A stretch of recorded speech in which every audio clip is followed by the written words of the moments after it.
ఉండదు. అది అదే నేను చెప్పేది, ఇంటలెక్చువల్ సెక్టర్లో తెలంగాణకు ఏది మంచి, ఏది చేస్తే బాగుంటుంది. ఈవెన్ రేవంత్ రెడ్డి గారు పిలిచి ఇలా నీ అడ్వైస్ కావాలంటే కూడా నేనేమి ఆడిపోతే వీళ్ళు నన్ను ఏదో చేస్తారు, బ్లేమ్ చేస్తారని కూడా నేను అట్లా ఫీల్ కాను. ఉత్తమ్ కుమార్ రెడ్డి కూడా పిలిచి ఇరిగేషన్లో ఇంతకాలం ఉన్నావు కదా, దీని గురించి ఏంది అని అడిగితే నేను స్వేచ్ఛగా పోయి చెప్పగలుగుతా. నేను ఎంతసేపు ఏంటంటే పాలకులు ఎవరైనా ప్రజల సంక్షేమాన్ని, ప్రజల అభివృద్ధిని చిత్తశుద్ధితో అమలు చేయాలి, తప్పులు చేయకూడదు. ఏమైనా పొరపాట్లు జరుగుతున్నాయని తెలిసినప్పుడు మౌనంగా ఉండడం నాది తప్పవుతుంది. అది కనీసం పత్రికల ద్వారానైనా దాన్ని వాళ్ళకి ఎక్స్పోజ్ చేయాలి, రెస్పాన్సిబిలిటీ చేయాలి. నేను ఈ యాంగిల్నే ఆలోచిస్తే తప్ప నేను పార్టీ పదవులు కోరుకున్నోడిని కాదు, అందులో నేను ఎమ్మెల్యే టికెట్ ఆశించినోడిని కాదు, ఎమ్మెల్సీ ఇస్తానంటే కూడా వద్దని చెప్పినోడిని. కాబట్టి నేను నిష్పక్షపాతంగా వ్యవహరించాలనుకుంటున్నా. రాబోయే రోజులలో దీనికి దగ్గర దాని దూరం అనేది కూడా నాకేమీ ఆ పక్షపాతం కూడా లేదు. సో వీళ్ళు సలహా మండలి ఏదో వేయాలి అనుకుంటున్నారు, దాంట్లో మిమ్మల్ని ఆహ్వానించి మీరు బాధ్యత. సలహా మండలి నామమాత్రంగా ఉంటే ఉన్న ఉపయోగం లేదు. చిత్తశుద్ధితో వాళ్ళు వేయాలనుకున్నప్పుడు డెఫినెట్గా వేస్తారంటే నాకేమి ఇబ్బంది లేదు. అది తెలంగాణకు ఉపయోగపడుతుంది అనుకున్నప్పుడు డెఫినెట్గా.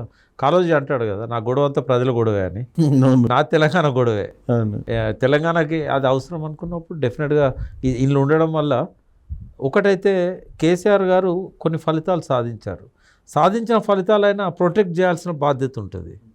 ఇప్పుడు కాళేశ్వరమే దండగా అనేటోళ్ళు తయారైన అది తప్పు. కాళేశ్వరం దండ కాదని చెప్పడానికి ఆడ ఎవరో ఒకరు నాలాంటి వాడు ఉండాలి. ఏది మంచి ఏది చెడు. ఇప్పుడు నిజంగా కూడా నేను కూడా చాలా సందర్భాల్లో నేను ఇంటర్వ్యూ చేసేటప్పుడు అది కేవలం సెల్ఫీలు పనికి వస్తుంది, ఇంక పనికిరాదు కాళేశ్వరం ప్రాజెక్ట్ అనేది చెప్తూ ఉన్నారు.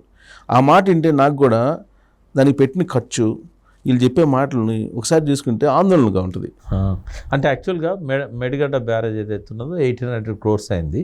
ఇప్పుడు ఈ బ్లాక్ మొత్తం మార్చినా కూడా 11 piers ఉంటాయి. అవి 2 కూలిపోయినా కూడా మిగతా ఎఫెక్ట్ అవుతాయి. ఆ బ్లాక్ మార్చినప్పుడు ఏంటంటే ఒక 250 నుంచి 300 కోట్లు అవుతుంది. అది మళ్ళీ దానికి లింక్ చేయగలిగినప్పుడు మళ్ళీ బ్యారేజ్ పనిచేస్తుంది. అయితే వాళ్ళు అనుకునేది ఏంటంటే ఈ బ్లాక్ పోయినట్టే మిగతా బ్లాక్లన్నీ పడిపోతాయి, ఈ మేడిగడ్డ అయినట్టే అన్నారం అయితే సుందిల్లు అవుతుంది. ఆస్కారమే లేదు. ఎందుకంటే అన్ని రకాల పరీక్షలు చేసిన తర్వాతనే వాళ్ళు కట్టారు. ఇక్కడ ఈ ప్రమాదం జరగడానికి కొన్ని ప్రత్యేక కారణాలు ఉన్నాయి. అందులో ఎలాంటి వాళ్ళ మిస్టేక్స్ ఉన్నాయి, కొంత నిర్లక్ష్యం ఉంది, తర్వాత ప్రభుత్వ నిర్లక్ష్యం కూడా కొంత ఉన్నది.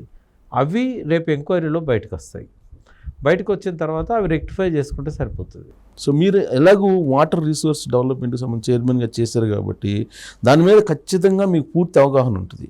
సో ఇప్పుడు ప్రభుత్వం మిమ్మల్ని పిలిచి అడిగితే మొత్తం దీనికి సంబంధించిన ఇన్ఫర్మేషన్ ఇవ్వడానికి మీరు సిద్ధమేనా? అంటే నేను కాళేశ్వరం చూడలేదు వాస్తవంగా. నేను వాటర్ రిసోర్సెస్ డెవలప్మెంట్ కార్పొరేషన్ ఉన్నా కూడా ఈ కాళేశ్వరంకు సపరేట్ కార్పొరేషన్ ఉంది. ఓకే, అది హరిరామ్ వాళ్ళే చూశారు ఈఎన్సీలో. అయితే అక్కడ ఎగ్జాక్ట్లీ ఏం జరిగిందనేది ఇప్పుడు రబ్బర్ ఇది వేస్తున్నారు కదా, కాఫర్ డ్యామ్ వేసి ఆ లోపల ఉన్న శాండ్ అంతా రిమూవ్ చేసినప్పుడు ఆ కింద మనం ఏదైతే వాల్ కట్టారో ఆ వాల్ను బ్రేక్ చేసి లోపలికి వాటర్ పోయింది. అది ఎందుకు పోయింది?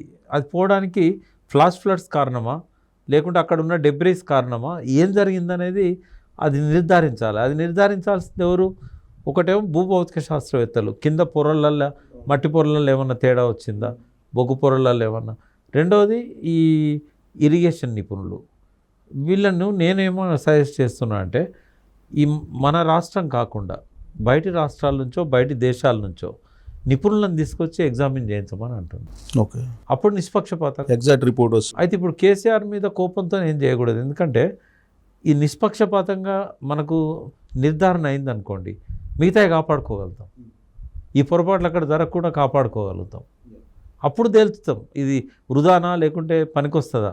అయితే ప్రైమా ఫేసి చూసినప్పుడు ఏంటంటే కొంత ఎలాంటి వాళ్ళ మిస్టేక్స్, కొంత ప్రభుత్వం కూడా కొన్ని నిర్ణయాలు తీసుకోవడంలో అలసత్వం, వెంటనే ఫైల్స్ను అడ్మినిస్ట్రేటివ్ శాంక్షన్ ఇవ్వకపోవడం, దానికి కావాల్సిన ఓఎండ్ఎం లోపాలు, ఇట్లాంటి కొన్ని గ్లేరింగ్గా కనబడుతూ ఉన్నాయి.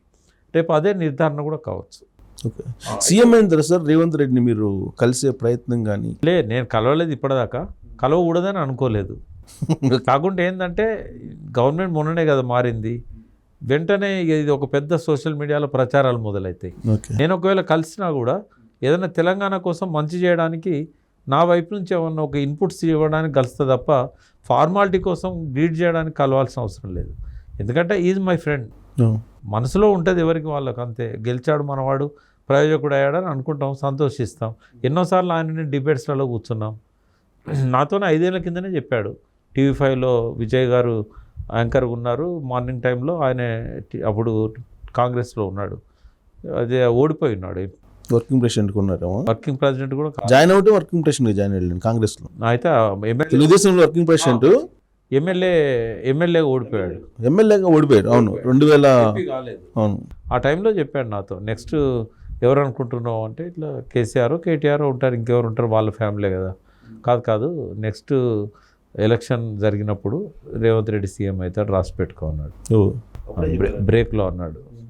విజయ్ గారు కూడా ఉండి అయితే అట్లా ఆయనకు పట్టుదల ఉంది. దాన్ని సాధించడానికి ఏం చేయాలనో అన్నీ చేశాడు ఆయన. ఏం చేస్తే తన లెవెల్కి ఎదుగుతాడో ఆయన ఒక్కొక్క మెట్టు ఎక్కుంటూ వచ్చాడు అక్కడికి.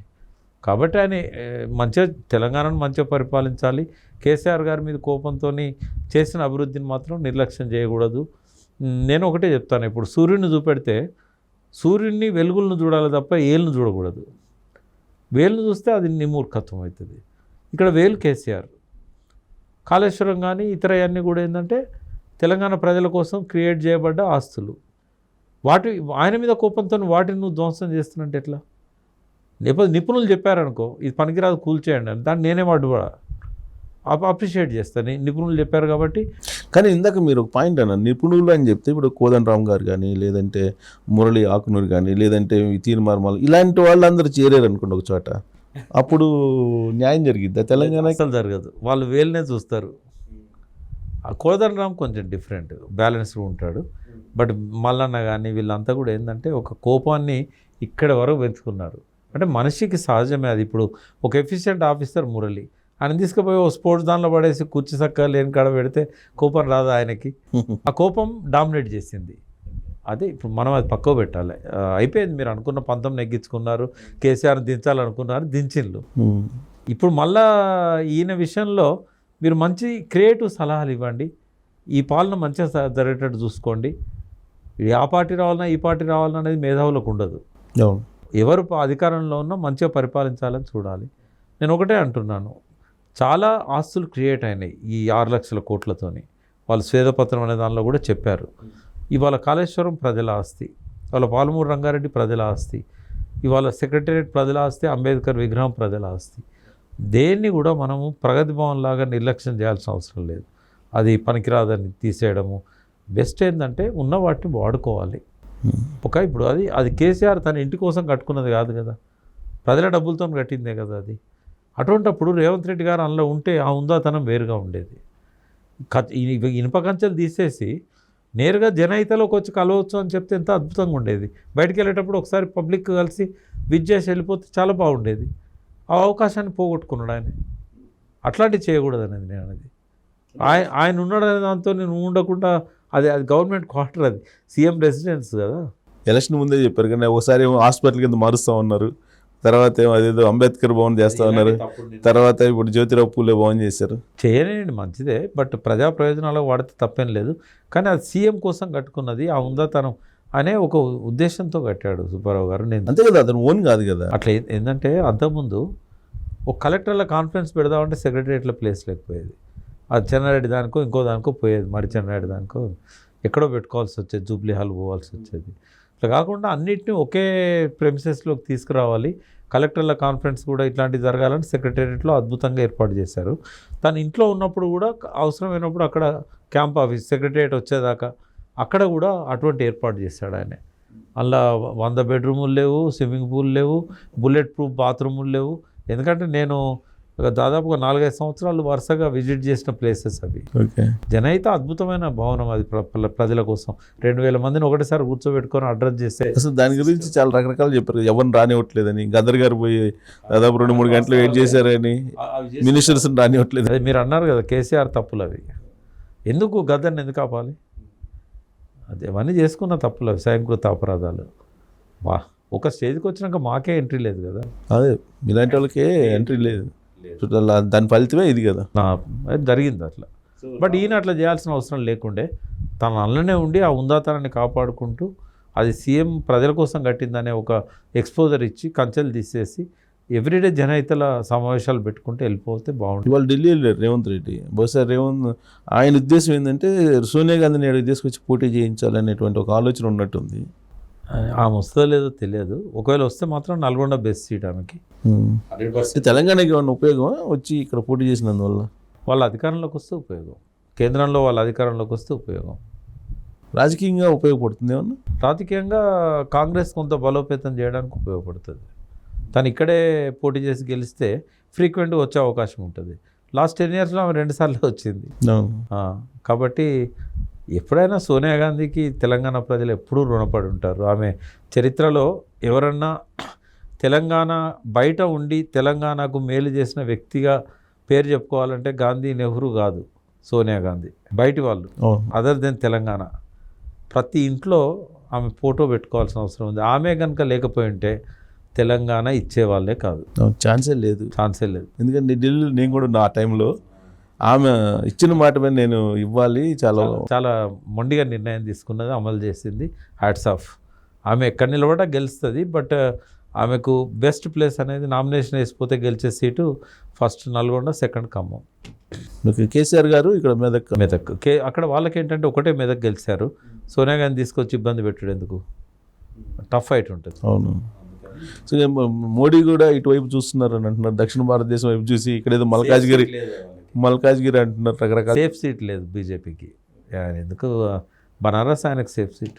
అవును, అద్భుతంగా డెవలప్ చేశాడు. కాబట్టి ఆయన సేఫ్ సీట్లో ఆయన ఉండడం మంచిది. సో రాబోయే లోక్సభ ఎన్నికల్లో తర్వాత చూద్దాం ఏమవుతుందో. మళ్ళీ ఇంకోసారి కూర్చున్నాం సార్. ఈ 3 పార్టీల భవిష్యత్తుకి ఈ పార్లమెంట్ ఎలక్షన్స్ అనేది చాలా కీలకం. కాబట్టి ఇప్పటి నుంచి వాళ్ళు వాటి మీద పడాలి. సమయం తక్కువ ఉంది.